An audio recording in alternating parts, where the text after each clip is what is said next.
இன்றைக்கு நாம் தியானிக்க இருக்கிற வசனம் யோபு 23ஆம் அதிகாரம் 12வது வசனம். அவர் உதடுகளின் கற்பனைகளை விட்டு நான் பின்வாங்குவதில்லை. அவருடைய வாயின் வார்த்தைகளை எனக்கு வேண்டிய ஆகாரத்தை பார்க்கிலும் அதிகமாய் காத்து கொண்டேன். யோபு தேவனுடைய வாயிலிருந்து வருகிற அவருடைய கற்பனைகளை விட்டு நான் பின்வாங்குவதில்லைன்னு சொல்கிறார். அவர் வார்த்தை எனக்கு ஆகாரத்தை பார்க்கலாம் அதிகமாக நான் அதை காத்து கொள்வேன். இன்றைக்கி வேத வசனத்தை நம்ம அதிகமாக நம் இருதயத்தில் காத்து வர வர அது நம்மை சுத்திகரிக்கும், பரிசுத்தமாக்கும், நீதியின் பாதையில் நடத்தும். அது தேவ சமாதானத்தினாலே நம்மை நிரப்ப பண்ணும். அதுதான் யோபு தேவனின் அந்த வார்த்தைகள் எல்லாம் ஒரு உதடுகளின் கற்பனைகளை விட்டு நான் பின்வாங்குவதில்லைன்னே சொல்கிறாரு. எரேமியா 15ஆம் அதிகாரம் 16ஆம் வசனத்தில் எரேமியா தீர்க்கதரிசியும் இப்படி தான் சொல்கிறார். வார்த்தை கிடைத்த உடனே அவைகளை உட்கொண்டேன். கர்த்தருடைய வார்த்தையை கேட்க நம் வாஞ்சையாக இருக்கணும். அந்த வார்த்தை கிடைத்த உடனே அதை உட்கொண்டு அந்த வார்த்தையில நம்ம சந்தோஷத்தோடு இருக்கணும். நம்ம இருதயத்துக்கு அது மகிழ்ச்சியாக இருக்குதுன்னே எரேமியா தீர்க்கதரிசி சொல்கிறார். என்ன சேனைகளின் கர்த்தர் உம்முடைய நாமம் எனக்கு தரிப்பிக்கப்பட்டு இருக்கிறதுன்னு சொல்கிறாரு. அப்போ கர்த்தருடைய பிள்ளைகளுக்கு அவர் தான் நாமம் தரிப்பித்து இருக்கிறார் இல்லையா?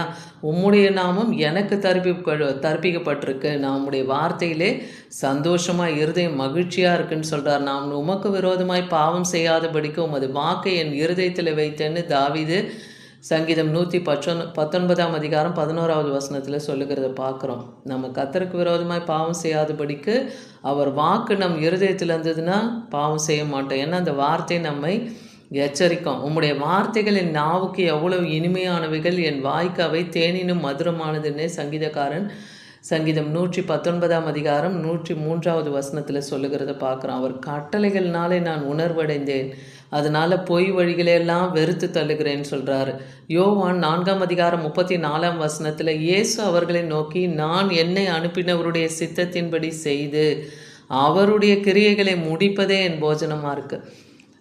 ஒரு முறை ஆண்டவராகிய இயேசு கிறிஸ்து ஊழியத்தை செய்து முடித்து அவர் பசியாக இருக்கிறான்னு சொல்லி அவர் சீஷர்கள் போய் பட்டணத்தில் ஆகாரம் வாங்கி வராங்க. வந்து அவருக்கு கொடுக்க அவரை புசிக்கும்படியாக சொல்கிறாங்க. ஆனால் ஆண்டவராகிய இயேசு கிறிஸ்து என்ன சொல்கிறார்? பிதாவின் சித்தத்தை செய்வது தான் என்னுடைய போஜனமாக இருக்குது. இன்றைக்கி நாமும் கர்த்தருடைய சித்தத்தை செய்வது நம் போஜனமாக இருக்கணும். அதுதான் நம் உணவாக இருக்கணும். ஏன்னா மனுஷன் அப்பத்தினால் மாத்திரமல்ல, அவர் வாயிலிருந்து பிறக்கிற ஒவ்வொரு வார்த்தையினாலும் பிழைப்பான் என்றே வேத வசனம் சொல்லுது. கர்த்தருக்கு பயப்படுகிற பயம் சுத்தமும் என்றென்றைக்கும் நிலைக்கிறதுமா இருக்குது. அது நம்ம பரிசுத்தமாக்கும். கர்த்தருடைய நியாயங்கள் உண்மை, அவைகள் நீதியுமாக இருக்குதுன்னே சங்கீதம் 19:9-10 வசனத்தில் பார்க்குறோம். அவருடைய வசனம்லாம் பொன்னிலும் மிகுந்த பசும் பொன்னிலும் விரும்பப்படத்தக்கதும் தேனிலும் தேன்கூட்டிலிருந்து ஒழுகிற தேனிலும் மதுரமாக இருக்கும். கர்த்தருடைய வசனம் நம் வாய்க்கு எப்படி இருக்கும்? இனிமையாக இருக்கும். அதுதான் எசேக்கியேல் தீர்க்கதரிசிக்கும் வெளிப்படுத்தல் விசேஷத்தை எழுதின யோவானுக்கும் கர்த்தர் வெளிப்படுத்தி கொடுத்த வார்த்தை என்ன? ஒரு புத்தக சுருளை அவங்களுக்கு கொடுக்குறார் இல்லையா? இதை வாங்கி பூசி, உன் வாய்க்கு இது மதுரமாகவும் உன் வயிற்றுக்கு அது கசப்பாயும் இருக்கும்னு.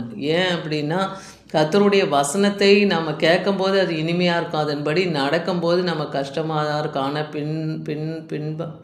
பிற்பாடு அதனுடைய பயன் நமக்கு அதிகமாக இருக்கும்னு பார்க்குறோம். அதுதான் யோபு அவர் வாயினின்று பிறந்த வேத பிரமாணத்தை ஏற்றுக்கொண்டு அவர் வார்த்தைகளை எல்லாம் இருதயத்தில் வைத்தேன்னு யோபு 22:22 சொல்லுகிறதையும் பார்க்குறோம். அதே போல் ஆண்டவராகிய இயேசு கிறிஸ்து தம்மை விசுவாசித்த யூதர்களை நோக்கி சொல்கிறார், என் உபதேசத்தில் நீங்கள் நிலைச்சிருந்தீங்கன்னா மெய்யாகவே என் சீஷராக இருப்பீர்கள்னு யோவான் 8:31 பார்க்குறோம். அதே போல் சத்தியத்தையும் அறிவீர்கள், சத்தியம் உங்களை விடுதலையாக்கும். சத்தியம் யார்? ஆண்டவராகிய இயேசு கிறிஸ்து. அந்த சத்திய வார்த்தையை நாம் விசுவாசிக்கும் போது குமாரனும் அவருடைய வார்த்தையும் நம்மை விடுதலையாக்கும். நான் புசிப்பதற்கு நீங்கள் அறியாத ஒரு போஜனம் எனக்கு உண்டுன்னே யோவான் 4ஆம் அதிகாரம் 32ஆம் வசனத்துலேயும் ஆண்டவராகிய இயேசு கிறிஸ்து தன் சீஷர்களை பார்த்து சொல்கிறார். அந்த போஜனம்தான் தேவனுடைய சித்தம் செய்கிறது. சங்கீதம் 119-127 நான் பொன்னிலும் பசும் பொன்னிலும் அதிகமாக உனக்கு கற்பனையின் மேலே பிரியமாக இருக்கிறேன்னே சங்கீதக்காரன் சொல்லுகிறத பார்க்குறோம்.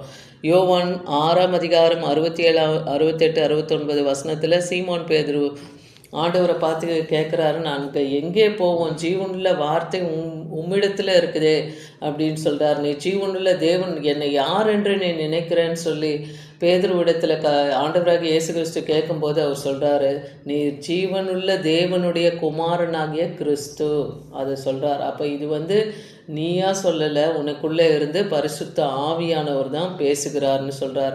அப்போ அது எப்படி அவங்க விசுவாசிக்கிறாங்க? இவர் தான் தேவனுடைய குமாரன், அவரையும் அவர் வார்த்தையும் அவங்க விசுவாசிக்கும் போது அதை அறிந்து கொண்டார்கள்னு பார்க்குறோம்.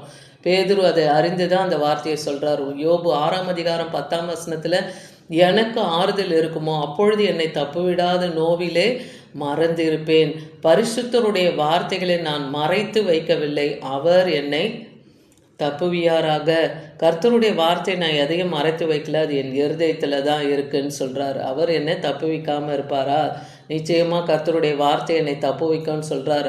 அப்போஸ்தலர் 14ஆம் அதிகாரம் 22ஆம் வசனத்தில், சீஷருடைய மனதை திடப்படுத்தி விசுவாசத்தில் நிலைத்திருக்கும்படி அவர்களுக்கு புத்தி சொல்லி அநேக உபத்திரவங்களின் வழியாய் தேவனுடைய ராஜ்யத்தில் பிரவேசிக்க வேண்டும். அப்போது கர்த்தருடைய வார்த்தையை கேட்டு நடக்கிற நாம் இன்னைக்கு அநேக உபத்திரவங்கள் நம்ம வாழ்க்கையில் வந்தாலும் தேவனுடைய ராஜ்யத்தில் பிரவேசிக்கணும்னா சாதாரணமாக நம்ம உள்ள பிரவேசிச்சிட முடியாது இல்லையா? உபத்திரவம் பாடுகளுக்கு மத்தியில் நாம் கடந்து வரும்போது தான் அந்த நித்திய ராஜ்யத்தை நாம் அடைய முடியும்னு பவுல் அப்போஸ்தலன் தன் சீஷர்களுக்கு சொல்கிறார். அப்போஸ்தலர் நடபடிகள் 14ஆம் அதிகாரம் 22ஆவது வசனத்தில், 1 பேதுரு 2:2, சகல துர்குணத்தையும் சகலவித கபடத்தையும் வஞ்சகங்களையும் பொறாமைகளையும் புறங்கூறுதலையும் ஒழித்து விட்டு நீங்கள் வளரும்படி புதிதாய் பிறந்த குழந்தைகளைப் போல திருவசனமாகிய கலங்கமில்லாத அந்த ஞானப்பால் மேல் வாஞ்சையாக இருங்க.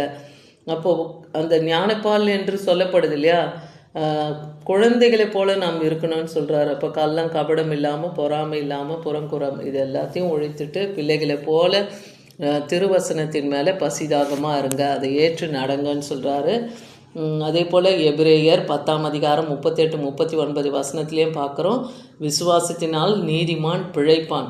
பின்வாங்கி போனான்னா நீதிமானுடைய ஆத்மா மேலே கர்த்தர் பிரியப்பட மாட்டேன்னே சொல்கிறார். அதனால் நாம் கெட்டு போகாமல் பின்வாங்குகிறவர்களாக இராமல் ஆத்தும ஈடேற விசுவாசிக்கிறவர்களாக இருக்கணும்னு தான் இன்றைக்கி வேத வசனம் நமக்கு கற்றுக் கொடுக்குது. ஒவ்வொரு வசனத்தையும் ஏற்று நாம் அதன்படி நடக்கிறவர்களாக இருக்கணும். 1 யோவான் 2:19 நம்மை விட்டு பிரிந்து போனார்கள், ஆகிலும் அவர்கள் நம்முடையவர்களாக இருக்கவில்லை, நம்முடையவர்களாக இருந்தவர்களானால் நம்முடனே நிலைத்திருப்பார்கள்னு இங்கே யோவான் எழுதுகிற இந்த சுவிசேஷத்துலேயும் பார்க்குறோம். நம்முடையவர்கள் அல்லவென்று வெளியாகும்படிக்கே அவர்கள் பிரிந்து போக. அப்போ அவங்க கர்த்தருடைய வார்த்தையும் இயேசு கிறிஸ்துவனுடைய வார்த்தையும் அவங்க ஏற்றுக்கொள்ளாமல் தான் அவங்க தன்னை விட்டு பிரிந்து போனாங்கன்னு சொல்கிறாரு. அதனால் இன்றைக்கி நம்ம கற்றுக்கொள்ளுகிற காரியம் என்ன? வேத வசனத்தை, அவர் கட்டளைகளை நாம் கை கொள்வது கீழ்ப்படுதலை நமக்கு குறிக்குது. அதுதான் யோபு தேவனுடைய கட்டளை விட்டு நான் விலகவில்லைன்னு சொல்லி அவர் கீழ்ப்படிதலை காமிக்கிறார். அவர் வார்த்தைக்கு அவர் மதிப்பு கொடுக்கிறார். யோபு உணவை விட தேவனுடைய வார்த்தையை அதிகமாக மதிக்கிறேன்னு சொல்கிறார். அதனால் யோபுக்கு சரீரத்தில் உயிரோட்டத்தில் அன்றாட உணவை விட ஆன்மீக சத்தியமாகிய ஆன்மீகம், அதாவது தேவனுடைய வழி நடத்தல், சத்தியத்தின் வழி நடத்துறது தான் அவருக்கு முக்கியமாக இருந்ததுன்னு பார்க்குறோம்.